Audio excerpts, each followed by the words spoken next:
Everyone, এই ভিডিওতে দেখতে পারবেন একটি করুণ মৃত্যু, জানতে পারবেন কিছু শিক্ষণীয় কথা। এই মৃত্যু কি সত্যিই ঠেকানো যেত না? কেন একজন রোগী হাসপাতালে বেডে কাতরাচ্ছে?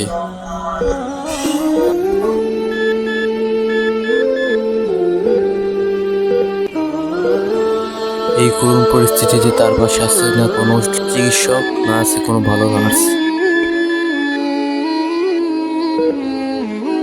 পরিস্থিতিটা আপনারাই বিবেচনা করেন। আপনাদের রোগীকে কখনো এরকম করুণ পরিস্থিতিতে ফেলে তার জীবনকে ঝুঁকিপূর্ণ করবেন না। দেখেন, এই কঠিন পরিস্থিতিতে তারা কোনো সঠিক চিকিৎসা দিতে পারতেছে না, মূলত আরো বিভ্রান্ত সৃষ্টি করতেছে।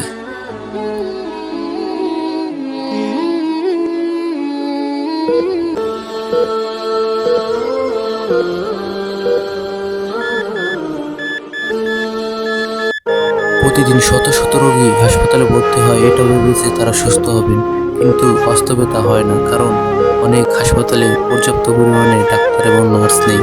আমাদের তা বুঝতে হবে এবং পদক্ষেপ নিতে হবে।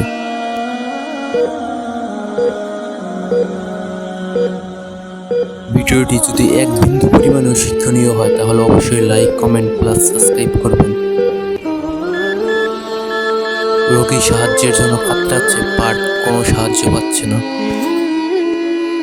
পরিস্থিতি ধীরে ধীরে নিস্তব্ধ হয়ে আসতেছে।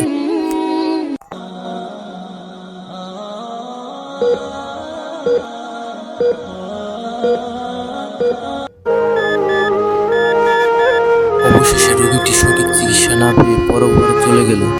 আপনারা সবাই তার জন্য দোয়া করবেন যেন তিনি জান্নাতবাসী হয়। আপনার রোগীকে সবসময় দালাল মুক্ত হাসপাতালে ভর্তি করাবেন, যেখানে কোনো দালাল থাকবে না, যেন রোগী তার প্রাপ্য চিকিৎসাটুকু পায়।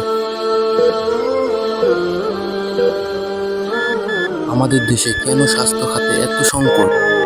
বিশ্ব সংস্থার মতে প্রতি 1000 রোগীর জন্য একজন চিকিৎসক থাকা প্রয়োজন। আমাদের এই পরিস্থিতি চিরকাল মেনে নেওয়া উচিত নয়, এর একটি পদক্ষেপ নেওয়া উচিত। আমাদের দেশের সরকারের উচিত স্বাস্থ্য খাতে আরও প্রচুর পরিমাণে বিনিয়োগ করা, যাতে রোগীরা সঠিক চিকিৎসা পায়। আমাদের চুপ থাকা যাবে না, পদক্ষেপ নিতে হবে, তা না হলে অনেকেরই প্রাণ চড়বে এভাবে।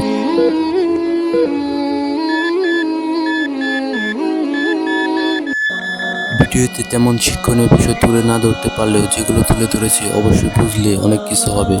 আশা করি ভিডিওটি ভালো লেগেছে। লাইক, কমেন্ট প্লাস সাবস্ক্রাইব করেন।